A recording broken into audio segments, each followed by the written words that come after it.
if a man is a street cleaner making minimum wage, but he's married to a lady who's worth $500,000, she doesn't have to give him a quarter. He still pays for the house. He still pays for the utilities. He still pays for the car. It's his responsibility. You can't marry a woman for her money in Islam. But a woman can marry a man for his money easy. Because Islam has the ideal thing that every woman's looking for. It's called, what's mine's mine, and what's his is mine too.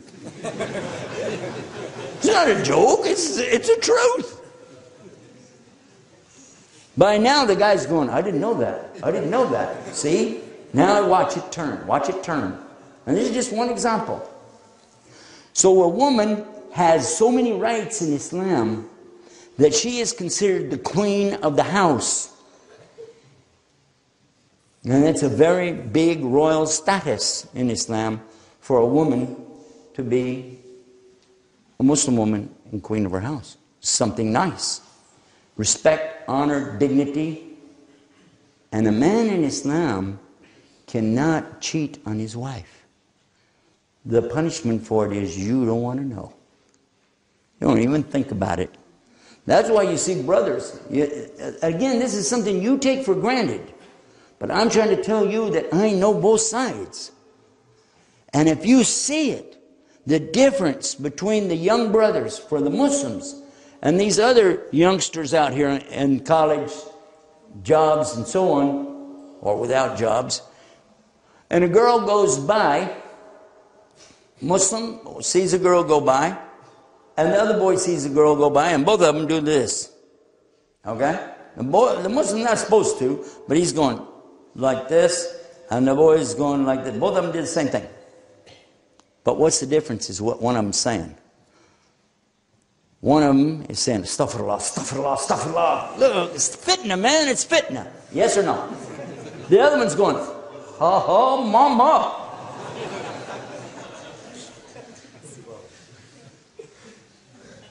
Yes or no? Even here in Australia, the brothers still have Islam. They still know this is wrong. This is not the right way to be. We don't like it. I want to get married. That's the answer, isn't it? That's not what those other guys are saying. They're looking for instant solution to their problem. And Muslims don't do that. Muslims are looking to get married. And Prophet ﷺ told us, get the children married as soon as they're old enough. Don't wait till they're 21, because then they're fully grown. That's not Islam. It's not what the Prophet ﷺ taught us. Is it? Okay, you got to be honest. That's what this lecture is about, by the way. Along with that, getting married, when you get married, there's a whole lot about giving rights to the lady. Is that right? She has a wakil or a wali who is responsible for her. And he's taking care to be sure she gets a fair deal. And whatever's... Oh, and here's another thing. Dowry for Christians has always been girls pay the boys. How many of you knew that? The dowry goes the other way. And for 2,000 years, now just in the last couple decades, the women are going, hey, why should I have to give any money? But it's always been, in Islam, the men have to take care of the women. Right? Always. So when you get married, you give her. And she gets to tell you what it's going to be. Or you can make an offer, and if she doesn't like it, she'll say, no, we need more than that. That's not right. If he could say, well, you know, the Prophet ﷺ mentioned to one of the Sahabi just to teach her one ayah from the Quran. He said, yeah, because he didn't have anything else, okay? Go back out there in your BMW and dig around a little bit, you know, because that ain't going to work. She has the right. Because that's what Islam is about rights. About now, the person you're talking about, he's going, whoa, he wishes he didn't get into this. You're telling him things he never heard of before. But check this out. In Islam, the man is the one who is having the heavy burden when it comes to support. The woman doesn't support anything. And it's set up in Islam that the women have extra protection so that they don't wind up out in the streets with nothing. They don't wind up as old bag ladies. They don't wind up as prostitutes. They don't wind up with a child with no father.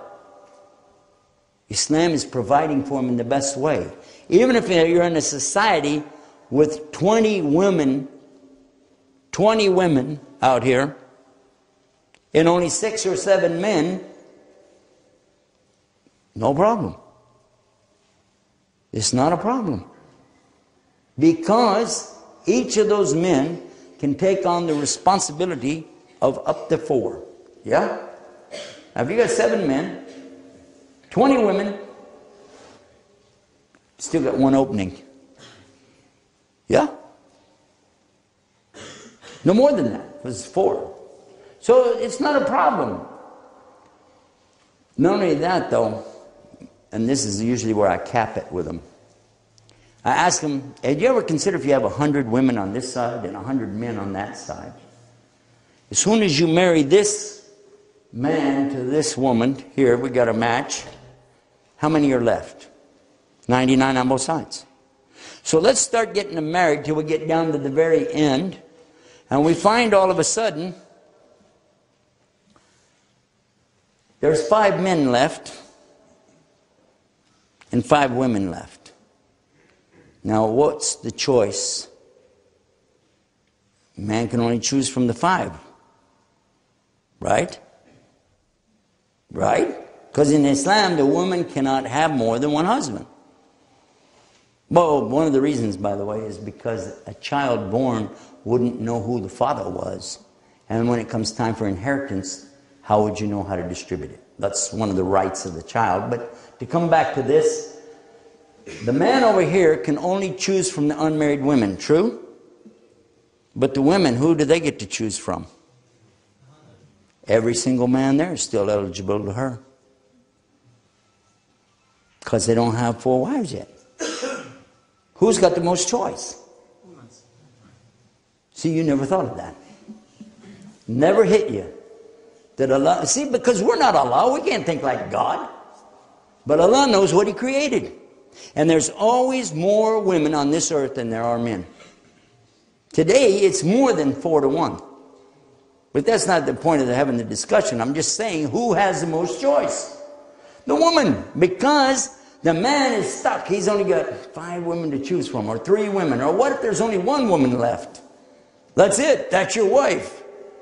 That's it. And I don't care if she's really healthy, you know. That's it. But for the ladies, they can choose from any of the men as long as he doesn't have 4 wives.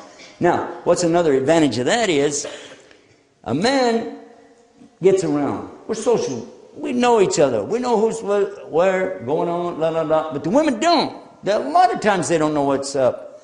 And they might think, oh, this guy, he's real nice. But then they find out, oh, he's stingy. He slaps his wife around. He does, you know, thing. I don't like that. I wish I would know that beforehand. Well, how would you know? Well, it's real easy. Because if she has a friend that's already married to the guy, she'd know. Word gets out real fast. Who's the nice guy, really? And who's the one praying and going to the masjid and praying charity? And so this is one of the ways that she is being benefited by this. So who's got the most choice? And who's got the most benefit? And by now the guy's going, I didn't know that. I didn't know that. It happened. A woman had asked me the same way. And when we got to the end of the thing, Shadu la ilaha illallah, Shadu Muhammad Rasulullah. Why? Because it becomes clear that this is not from a human being. No human could have figured all of this out. And nothing in Islam said you had to marry 4 women.